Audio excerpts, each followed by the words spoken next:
E hoje eu quero trazer aqui um pouquinho sobre fundos agrícolas, tá? A gente recebeu algumas perguntas e eu quero fazer até de um jeito diferente. Ao invés de ficar respondendo individualmente as perguntas, eu quero falar um pouco sobre o retrato de cada um dos fundos e algumas opiniões específicas.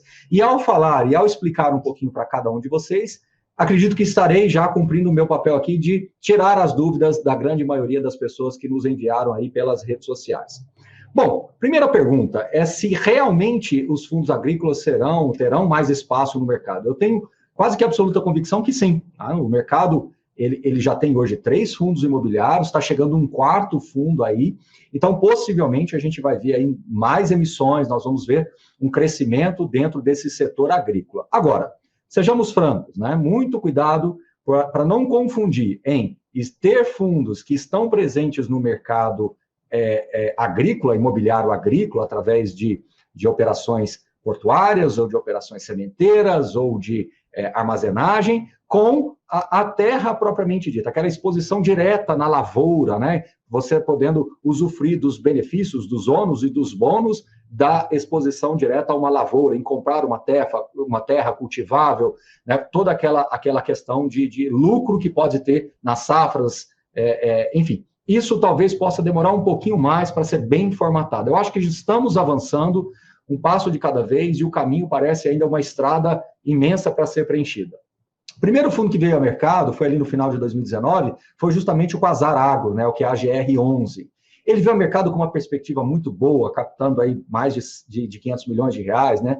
E o que aconteceu foi que, logo depois, além do problema da pandemia, ficou evidenciado que o pipeline não estava muito bem acertado. Eu não quero entrar aqui nos detalhes, porque eu acho que não convém, eu acho que uma situação como chegou, que é a AGR, não teve um culpado, eu acho que tivemos vários problemas que foram evidenciados, por parte de quem ficou, por parte de quem foi, por parte de quem estava de alguma forma ligado direto e indiretamente ao fundo. O que faltou naquele momento foi, de fato, ter uma concretização dos negócios que haviam sido falados dentro da oferta, dentro do período da oferta, no roadshow da oferta.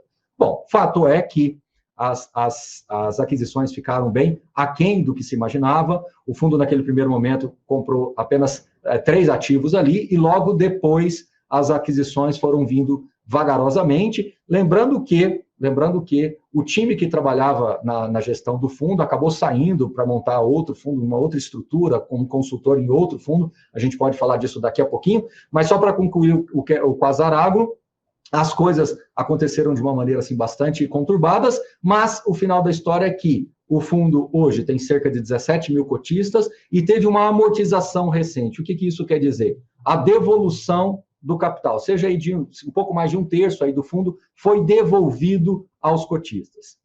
Hoje, o fundo fica um pouco mais concentrado, né? Por que eu digo isso? Porque ele tem aí 2/3 das receitas vindo da BR Foods, que são contratos bem fortes, com risco de crédito muito baixo, e o outro restante do fundo, da receita do fundo vindo da Bela Agrícola, que tem um nível de crédito inferior da BR Foods, mas aparentemente tudo bem equacionado, a empresa vem pagando, vem cumprindo normalmente aí os seus aluguéis. Os ativos são bem diversificados, né? Então ele tem várias regiões, várias cidades. Claro, são cidades menores, e aí é onde entra um pouco do que eu quero falar para todos vocês. É evidente da nossa parte aqui que há uma carência muito grande de armazenagem de grãos pelo Brasil. Não temos dúvida disso. Por outro lado, é um mercado bem mais difícil de ser operado. É difícil de você conseguir estruturar um negócio da maneira adequada. Outro ponto que você tem que considerar, não podemos esquecer de que a manutenção, o retrofit desses silos, a manutenção e o valor residual desses silos é sempre muito difícil de ser quantificado nesse momento. Ainda é muito novo para que nós consigamos, com plena assertividade, dizer exatamente o que vai acontecer pelos próximos 10 anos. Até lá, você tem um contrato atípico, em geral, com baixo risco de crédito? Sim. Mas qual vai ser o valor residual? Qual vai ser os valores das renegociações? E aí cabe um bom termômetro, né? O Quasar Agro, ele tem vários ativos em vários estados, Paraná, Santa Catarina, Goiás, Minas Gerais, e tem um conjunto de contratos que vão começar a vencer agora a partir de 2025.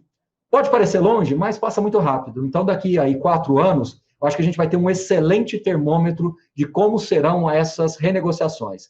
Você tem aí 3 imóveis um deles em Goiás e 2 em Minas Gerais, que terão esse vencimento em julho de 2025 do contrato. Vai ser excelente para a gente sentir se os aluguéis estão sendo fechados dentro de um valor correto, porque uma coisa é você avaliar um galpão numa região já bem conhecida e consolidada, um escritório corporativo numa região consolidada, mas quando nós estamos falando de CIVs, nós estamos falando de ativos muito específicos, e que o poder de negociação é muito forte para o lado do locatário, né? Porque não é um ativo que você repõe, como eu disse, o residual dele é mais difícil de ser calculado, e você não recoloca rapidamente, né? Então, você tem que ter uma proximidade muito grande com o locatário para que você possa fechar esse raciocínio. Então, o Azarago hoje é um fundo que precisa agora reconquistar a confiança dos seus 17 mil cotistas para que ele possa retomar, então, o seu plano de crescimento. Quanto tempo isso vai demorar? Não sei,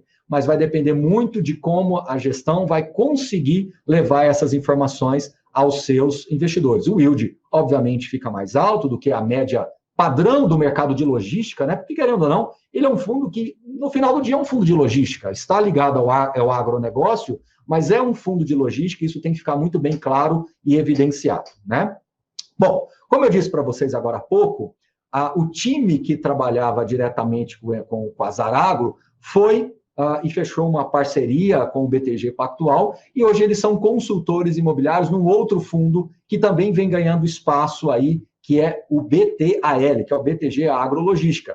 Esse fundo, ele nasceu também com uma proposta de fazer alocações rápidas, vem cumprindo isso de alguma forma, porém, cabe destacar que ele ficou híbrido, né? Ele é um fundo que hoje tem ativos de armazenagem, tem terminais portuários, ele tem CRIs, tá? Tem aí praticamente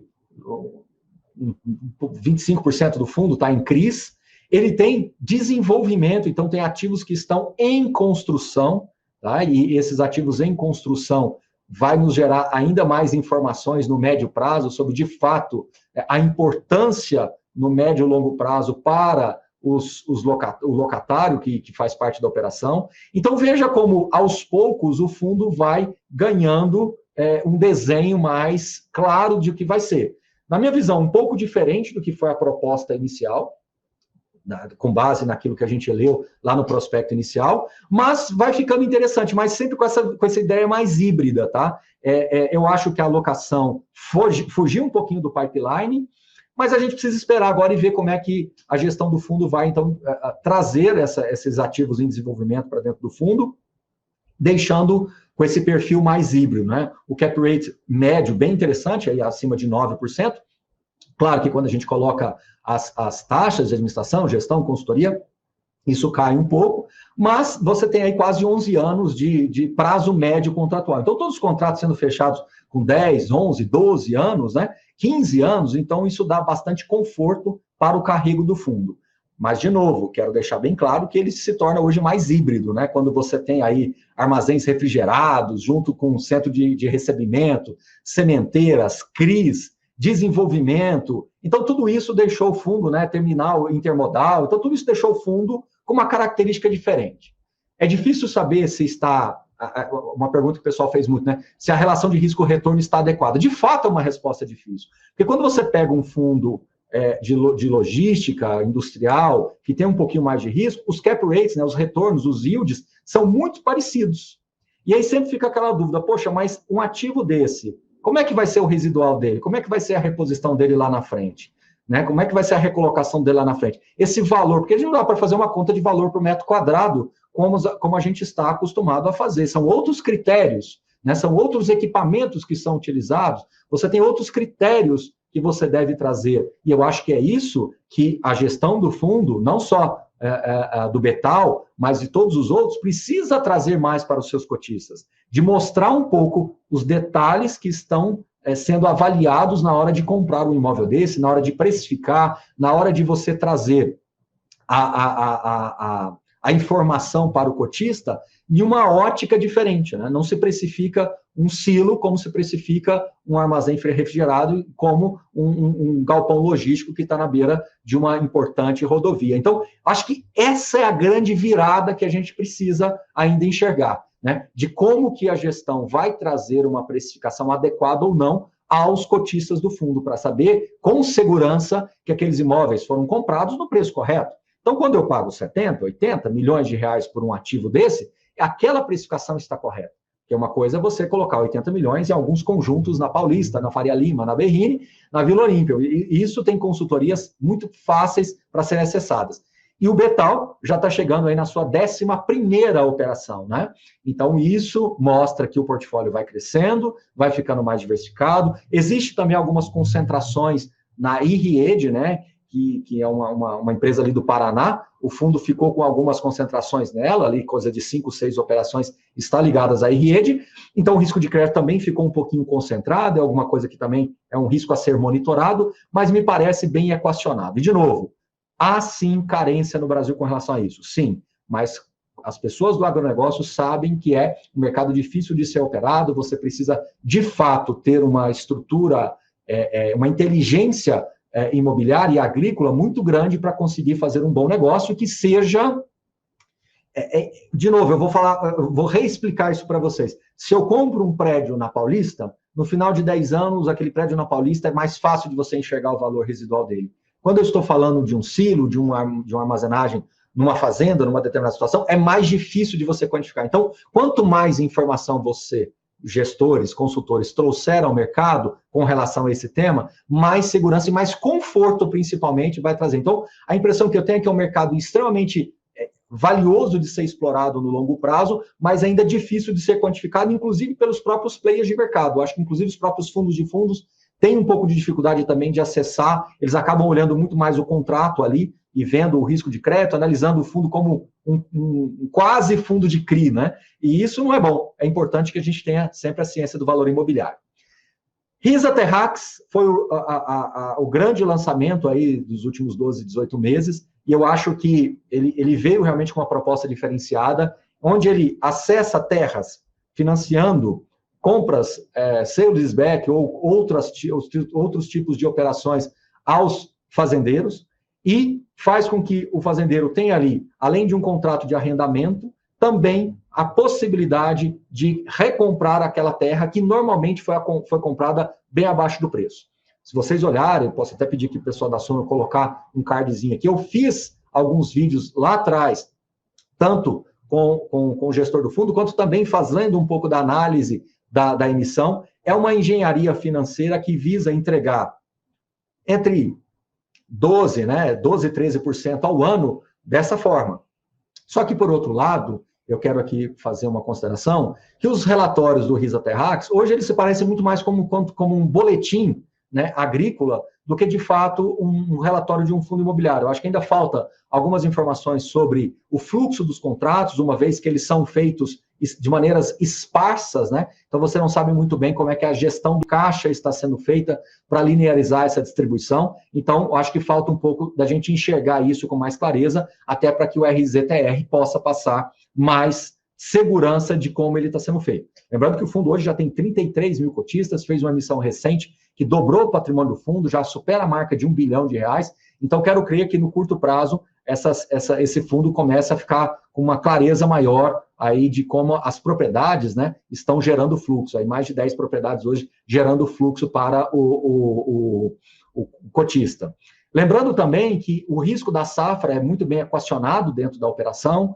O cotista ele está exposto, de fato, ao risco de crédito daquele fazendeiro e há várias formas de você mitigar esses eventos, né?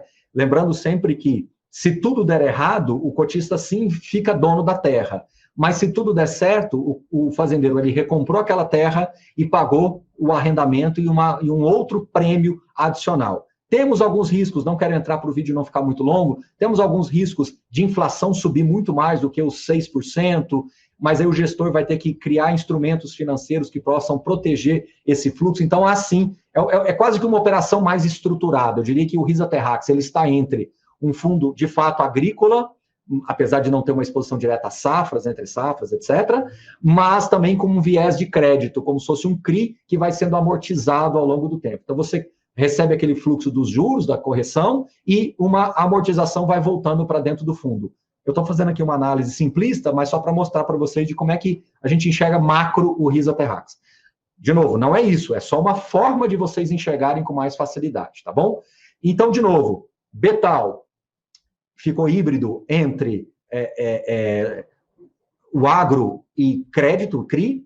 O Quasar ficou mais voltado realmente a silos, a armazenagem, lembrando que a concentração em apenas 2 locatários, 67% BR Foods, 33%, 37% e 63%, né? 63 BR Foods e 37 a Bela Agrícola, e o Risa Terrax com esse viés de um CRI que é conversível, né, e vai amortizando ali ao longo da vida do contrato, né? E o Betra, a gente não vai entrar muito no detalhe dele por enquanto, o fundo está em processo de oferta, oportunamente a gente vai falar um pouco mais, mas ele vai se assemelhar mais a esse jeito a princípio, uma leitura inicial, mas esse jeito do Risa Terrax, com algumas diferenças, né? Então, esses são os fundos agrícolas que nós temos hoje disponíveis no mercado. Como eu disse, tem um aí que está chegando, logo a gente vai ter mais informações sobre ele, mas é uma avenida imensa que eu acho que dá para se explorar, tá bom? Os relatórios estão ficando cada vez melhores, cada fundo com seus desafios individuais, eu acho que cada fundo tem as suas dificuldades, mas o mais importante, se é que eu posso dar um recado para os 3 gestores, é que o mercado precisa ainda enxergar, de fato, a precificação desses ativos de uma maneira mais tangível. Fala-se de tonelagem, fala-se de localização, fala-se de risco de crédito, mas isso ainda, quando bate-se no liquidificador, é difícil sair um valor que possa, de fato, dar conforto para o investidor após o vencimento do contrato. Eu acho que já está claro para todos nós que o carrego ao longo do contrato faz sentido, porque você tem uma remuneração interessante, você consegue diversificar sua carteira dentro de um setor que tem ainda muito a se explorar, mas no final há ainda esta dúvida, que aos poucos o mercado vai digerindo, aos poucos os gestores vão se aparelhando mais. Uma dúvida que chegou para a gente sobre a expertise, eu acho sim que os gestores estão buscando se aparelharem melhor com relação ao tema agrícola. Não é um tema fácil de se operar, não há consultorias específicas só para isso, então você tem que ir formando o time, formando uma base de informação que te permita, uma rede de contatos, uma base de informação que te permita encontrar um bom negócio. Há no mercado agrícola brasileiro muito subsídio, muitos fazendeiros que acessam diretamente a linhas de crédito. Então, o que falta aí é você criar uma estrutura, como esses fundos fazem, de acessar os players da maneira adequada, dentro do preço certo, tá bom? Então, fica aí essa minha opinião sobre os fundos agrícolas e espero voltar aqui para falar mais sobre esses assuntos. Forte abraço e até a próxima. Valeu!